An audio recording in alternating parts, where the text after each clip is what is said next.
तो आज की वीडियो में हम लोग बात करने वाले हैं जीएसटी टीडीएस का। तो बेसिकली हम लोग इस जीएसटी टीडीएस के अंदर दो पॉइंट को डिस्कस करेंगे। फर्स्ट, जो कौन कौन से पार्टी पर जीएसटी टीडीएस एप्लीकेबल है, और सेकंड कि जो एज अ डिडक्टर जो हम लोग जीएसटी टीडीएस डिडक्ट किए हैं उसको जीएसटी पोर्टल पे जाके पेमेंट कैसे करें। तो आइए दोनों को एक एक करके देखते हैं और समझते हैं। तो फर्स्ट जो है वो जीएसटी टीडीएस के बारे में समझते हैं बेसिक सारा। तो यहाँ पर मिस्टर राम क्या है, सप्लायर है। क्या चीज का, गुड्स का, जो डिफरेंट डिफरेंट गुड्स में ये डील कर रहा है। ये जो सप्लाई कर रहा है किसको कर रहा है, डिपार्टमेंट या एस्टैब्लिशमेंट ऑफ सेंट्रल और स्टेट गवर्नमेंट, या फिर लोकल अथॉरिटीज को, या फिर गवर्नमेंट एजेंसीज को।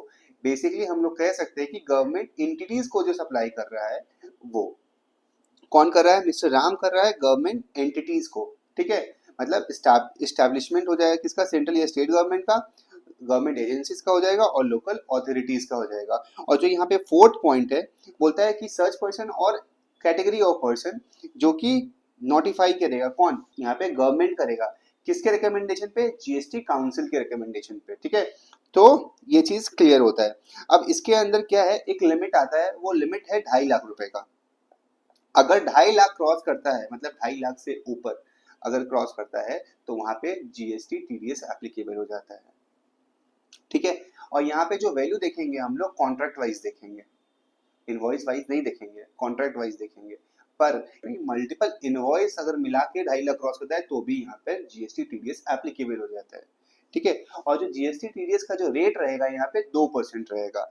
और जो डिफरेंट छोटे छोटे जो पार्ट्स है इसका इंपॉर्टेंट, आइए हम लोग उसको एक एक करके समझते हैं और देखते हैं। तो जैसे कि ये जो जीएसटी टीडीएस है वो कौन से सेक्शन में आता है, section number 51 of CGST act इसको रूल करता है। इसका जो रिटर्न जाता है वो मंथली रिटर्न जाएगा।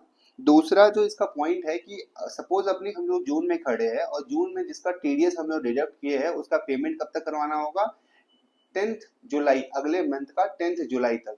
और साथ में इसका रिटर्न फाइलिंग भी जो होना है वो कब तक होना है, 10 जुलाई तक। मतलब जिस महीना में हम लोग डिडक्ट करेंगे उसके नेक्स्ट मंथ में 10th ऑफ नेक्स्ट मंथ तक हम लोग को उसका क्या करना है, पेमेंट कर देना है। ठीक है, और साथ में रिटर्न फाइलिंग भी कर देना है। उसके बाद क्या, अगर यहाँ पे नील रिटर्न फाइल, अगर मतलब कोई मंथ में आपका जीएसटी टीडीएस आपने डिडक्ट नहीं किया है या फिर वो टीडीएस लाइक कोई अमाउंट नहीं था, तो उस केस में क्या है, यहाँ पर आपको रिटर्न फाइल करना मैंडेटरी है। तो यहाँ पे मैंडेटरी है, उस केस में हम लोग बोलते हैं उसको नील रिटर्न। कि अगर कोई मंथ में हम लोग जीएसटी टीडीएस का पेमेंट नहीं करना है, या फिर हम लोग डिडक्ट नहीं किए हैं, या वैसा कोई कंडीशन नहीं था डिडक्ट करने की लाइक, तो उस केस में भी हम लोग को नील रिटर्न फाइल करना मैंडेटरी है। उसके बाद यहाँ पे जो मोड ऑफ साइनिंग है जीएसटीआर 7 का, दो तरह से हम लोग कर सकते हैं, एक तो डिजिटल सिग्नेचर के थ्रू और दूसरा जो होता है इलेक्ट्रॉनिक वेरिफिकेशन के थ्रू। तो इलेक्ट्रॉनिक वेरिफिकेशन जो कॉमनली हम लोग जानते हैं ओटीपी के थ्रू, जो हम लोग लास्ट में जब सबमिट करते हैं रिटर्न को तो ओटीपी ले लेते हैं। उसके बाद जो हम लोग यहाँ पे चेक करेंगे, कॉन्ट्रैक्ट वैल्यू चेक करेंगे, ना कि इनवॉइस वैल्यू चेक करेंगे। तो यहाँ पे मेनली जो हम लोग चेक करेंगे, क्या करेंगे, कॉन्ट्रैक्ट वैल्यू चेक करेंगे। पर डिफरेंट मतलब मल्टीपल इनवॉइस मिलाकर अगर 2.5 लाख एक्सीड कर जाता है तो भी यहाँ पर जीएसटी टीडीएस एप्लीकेबल हो जाएगा। और यहाँ पे जो हम लोग फोर्थ पॉइंट देखे थे वो क्या था कि सेंट्रल गवर्नमेंट नहीं, मतलब गवर्नमेंट क्या कर सकता है, यहाँ पे नोटिफाई कर सकता है किसके रिकमेंडेशन पे, जीएसटी काउंसिल के रिकमेंडेशन पे। तो यहाँ पे एक अमेंडमेंट आया है, आइए हम लोग वो अमेंडमेंट को भी देखते हैं। तो यहाँ पे अमेंडमेंट में बोलता है कोई भी एक रजिस्टर्ड पर्सन रिसीव करता है, क्या चीज, क्या करता है, सप्लाईज रिसीव करता है फ्रॉम दूसरे रजिस्टर्ड पर्सन से, क्या चीज का सप्लाई, मेटल स्क्रैप का, तो उस केस में भी यहाँ पे जीएसटी टीडीएस एप्लीकेबल हो जाएगा। तो जाइए इस एग्जांपल के थ्रू ये अमेंडमेंट को समझते हैं। तो सपोज यहाँ पे मिस्टर एबीसी है, मतलब मिस्टर एबीसी का ये है, या एबीसी कंपनी बोल देते हैं हम लोग। एबीसी कंपनी है, वो रजिस्टर्ड पर्सन है, और एक्स वाई जेड जो है वो भी कंपनी रजिस्टर्ड है। और यहाँ पे एक्स वाई जेड है, वो सप्लाई कर रहा है एबीसी को, क्या चीज कर रहा है, मेटल स्क्रैप कर रहा है। मेटल स्क्रैप क्या कर रहा है, मेटल स्क्रैप कर रहा है। तो क्या ये पार्टी रजिस्टर्ड है, हाँ रजिस्टर्ड है। ये पार्टी रजिस्टर्ड है, हाँ रजिस्टर्ड है। और क्या चीज का सप्लाई है, मेटल स्क्रैप का। तो यहाँ पे क्या जीएसटी टीडीएस एप्लीकेबल होगा। तो यहाँ पे टीडीएस हम लोग को डिडक्ट करके पेमेंट करना होगा एबीसी को। कौन डिडक्ट करेगा, एक्स वाई जेड डिडक्ट करेगा। ठीक है, तो आइए इस चीज को वापस से एक बार समराइज करते हैं और समझते हैं। तो बेसिकली हम लोग ने क्या कहा, मिस्टर राम जो है वो सप्लायर है गुड्स का, वो डिफरेंट टाइप्स ऑफ गुड्स में डील कर रहा है, और सप्लाई किसको कर रहा है, गवर्नमेंट एंटिटीज को कर रहा है। गवर्नमेंट एंटिटीज के अंदर बहुत सारा चीज आता है, तो क्या क्या आता है, गवर्नमेंट एजेंसी आता है, लोकल अथॉरिटीज आता है, या डिपार्टमेंट या एस्टैब्लिशमेंट ऑफ सेंट्रल और स्टेट गवर्नमेंट का आता है। और जो फोर्थ था कि कोई भी पार्टी को नोटिफाई कर सकता है। कौन करेगा? गवर्नमेंट करेगा। किसके रिकमेंडेशन पे करेगा? जीएसटी काउंसिल के रिकमेंडेशन पे नोटिफाई करेगा। उसके बाद जो टीडीएस का रेट है वो कितना है? 2% है। 1% CGST, 1% SGST। उसको हम लोग अभी नीचे एक एग्जांपल लेंगे, उसको बहुत अच्छे से समझेंगे। और जो यहाँ पे लिमिट होता है वो 2.5 लाख रुपए का लिमिट है। क्या अगर 2.5 लाख एक्सीड करता है तो वहाँ पे जीएसटी टीडीएस एप्लीकेबल होता है। हर मंथली रिटर्न फाइल करना मैंडेटरी है। हाँ, मंथली रिटर्न फाइल करना होगा। क्या यहाँ पर क्या करना पड़ेगा? नील रिटर्न। अगर कोई मंथ में अगर टीडीएस हम लोग डिडक्ट नहीं करते या हम लोग का कोई कंडीशन वहाँ पे नहीं अट्रैक्ट होता है, कोई टीडीएस नहीं डिडक्ट हुआ है, तो उस केस में भी हम लोग को एक मंथली रिटर्न फाइल करना पड़ेगा, उसको बोलते हैं नील रिटर्न। और ये जो इसमें एक अमेंडमेंट भी आया था कि अगर हम लोग अक्टूबर से पहले अगर हम लोग ऐसा करते तो वहाँ पे नील रिटर्न फाइल करना मैंडेटरी नहीं था, पर फ्रॉम अक्टूबर 24 ये चीज़ हम लोग को नील रिटर्न फाइल करना मैंडेटरी हो गया है। उसके बाद यहाँ पे कॉन्ट्रैक्ट वैल्यू वाइज देखेंगे, इनवॉइस वैल्यू वाइज नहीं देखेंगे। पर अगर इनवॉइस मल्टीपल इनवॉइस मिला के 2.5 लाख क्रॉस कर रहा होगा तो भी यहाँ पे जीएसटी टीडीएस एप्लीकेबल हो जाएगा। हम लोग ने अमेंडमेंट देखा कि एक रजिस्टर्ड पर्सन दूसरे रजिस्टर्ड पर्सन को सप्लाई कर रहा है क्या चीज का? मेटल स्क्रैप का। ठीक है, तो उस केस में भी जीएसटी टीडीएस एप्लीकेबल हो जाएगा और डिडक्ट करना पड़ेगा टीडीएस को। तो आइए अब एक एग्जांपल लेते हैं कौन सा वैल्यू कैलकुलेशन कैसे होता है। आइए एक करके दोनों चीज को समझते हैं। सपोज यहाँ पे मिस्टर ABC है, ये सप्लाई कर रहा है गवर्नमेंट एंटिटीज को और जो वैल्यू है वो 3,50,000 है। ठीक है, और इस पे जो जीएसटी है CGST 6% और SGST 6%। अगर इन लोग को ऐड कर देते हैं सबको तो ये 3,92,000 मतलब 3,92,000 रुपीज का वैल्यू आता है। तो जो हम लोग का टीडीएस एप्लीकेबल होगा वो 2%, वो कौन से वैल्यू पे हम लोग डिडक्ट करेंगे? क्या 392 पर या 350 पर? ये क्वेश्चन आता है। तो इससे पहले ये चीज करने से पहले हम लोग एक चीज को समझते हैं। कॉन्सेप्ट है क्या चीज का? एक टैक्सेबल वैल्यू, दूसरा है टैक्स, और एक इनवॉइस वैल्यू। तो ये जो आपका अमाउंट है, जैसे हम लोग एक एग्जांपल लेते हैं। Suppose item 1, item 2, item 3, item 4, ये सब आइटम को ऐड करने के बाद 3,50,000 हुआ। ठीक है, अब इस पे जीएसटी है, CGST 6%, SGST 6%, 21,000 टोटल ऐड करने के बाद 3,92,000। तो ये जो वैल्यू अगर आया इसको हम लोग बोलेंगे क्या? Taxable value. इसको बोलेंगे टैक्स, इसको बोलेंगे इनवॉइस वैल्यू।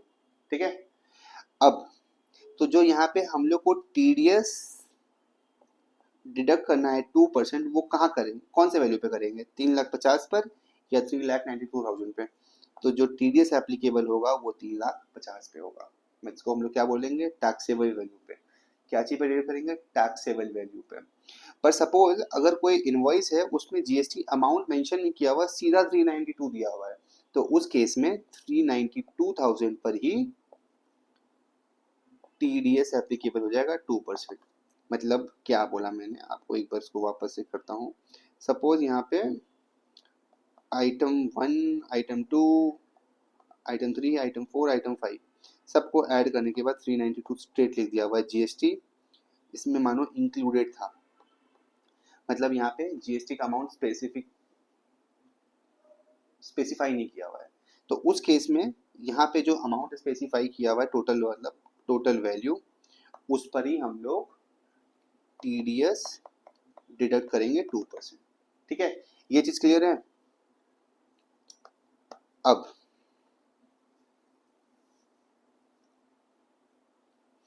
अब जो हम लोग अमाउंट डिसाइड हो गया कि किस पे टीडीएस कटना है, तो 3,50,000 पे टीडीएस कटना है। कितना? 2% से। तो हम लोग जानते हैं ये जो 2% है इसमें एट द रेट 1% जो है और अनदर 1%, ये CGST का पार्ट है, ये SGST का पार्ट है। ठीक है, तो 3,50,000 1%, तो 3,500 और 3,500, तो हम लोग को 3,500 और 3,500 जो TDS डिडक्ट किए है उसको पेमेंट कराना है। सपोज हम लोग ये डिडक्ट किए थे जून मंथ में, हम लोग ने ये जो अमाउंट जो पेमेंट किया है 3,92,000 का, उसमें TDS डिडक्ट करेंगे 7,000, टोटल जो ऐड करने के बाद कितना हुआ 7,000, जो इनवॉइस वैल्यू था कितना 3,92,000, इसमें से 7,000 माइनस करेंगे तो कितना आएगा, तो जो हम लोग वेंडर को जो पेमेंट करेंगे 3,85,000 ये पेमेंट करेंगे, ना कि 3,92,000। मतलब मैं बोलना चाह रहा हूँ कि ये वाला अमाउंट हम लोग पेमेंट नहीं करेंगे वेंडर को, हम लोग इसमें से जो TDS डिडक्ट करेंगे कितना 7,000, तो 3,92,000 माइनस 7,000 इज इक्वल टू 3,85,000, तो हम लोग जो TDS डिडक्ट करने के बाद जो बचा अमाउंट ये वाला वेंडर को पेमेंट करेंगे। ठीक है,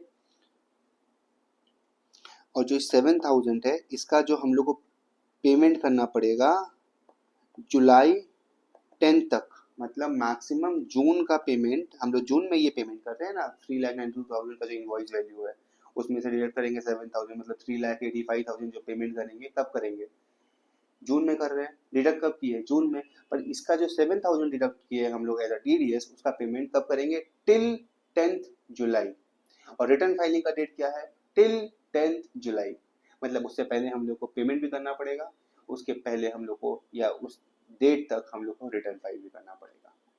ये चीज़ क्लियर है। अब आइए हम लोग वापस से GST पोर्टल पर जाके चीज़ समझते हैं कि हम लोग जो डिडक्ट किए हैं क्या चीज़, GST TDS जो हम डिडक्ट किए हैं उसका पेमेंट GST पोर्टल पर जाके कैसे होता है। तो हम लोग इसके लिए जाएंगे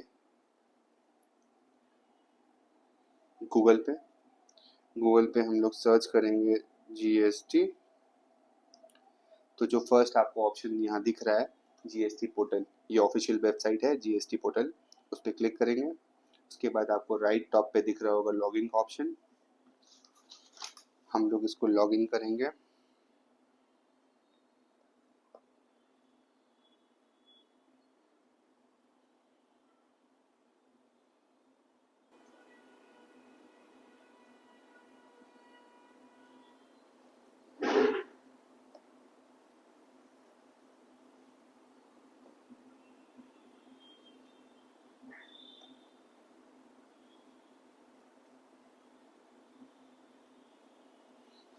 ये लॉगिन हो गया हम लोग का GST में।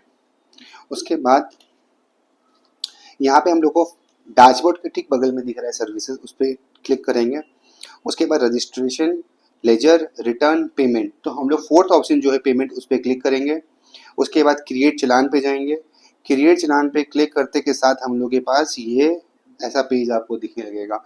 तो ये पेज में आपके पास दिख रहा है GST, IGST, सेस और बिहार SGST। बेसिकली हम लोग का ये जो रजिस्ट्रेशन किया हुआ है ये बिहार का है, इसीलिए आपको बिहार दिख रहा है, अलग अलग स्टेट का अलग अलग चीज़ दिखेगा।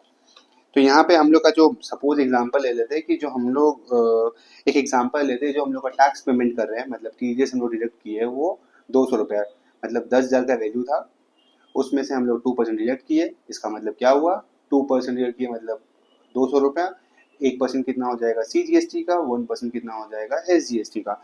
तो यहाँ पे हम लोग सपोज लेते हैं 100 रुपया CGST और SGST का 100 रुपया।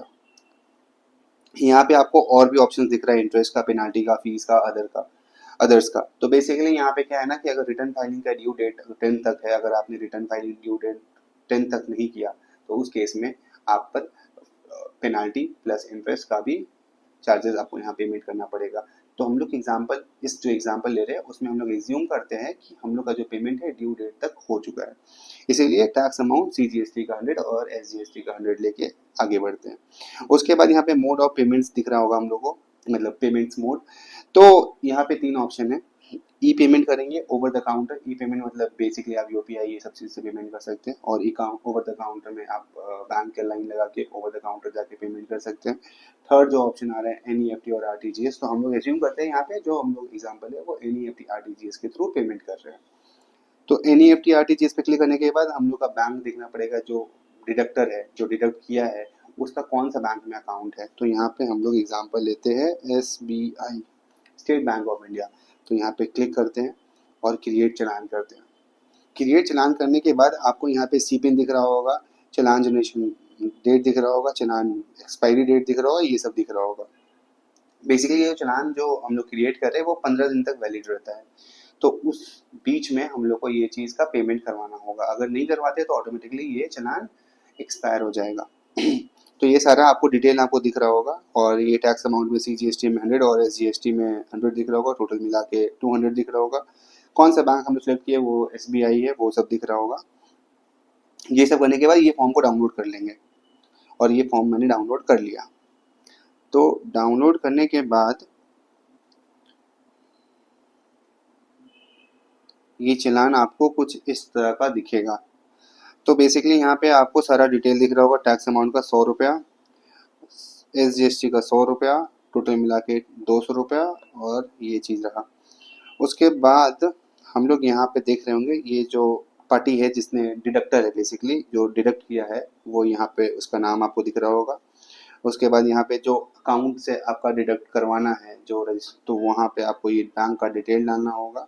जो SBI जो हम लोग ने सेलेक्ट किया था उसका अकाउंट नंबर। उसके बाद आपको यहाँ पे सारा कुछ करने के बाद जाके इसको बैंक में डिपॉजिट करवा के आपके अकाउंट से RTGS यानी निफ्टी कट जाएगा। Thank you so much.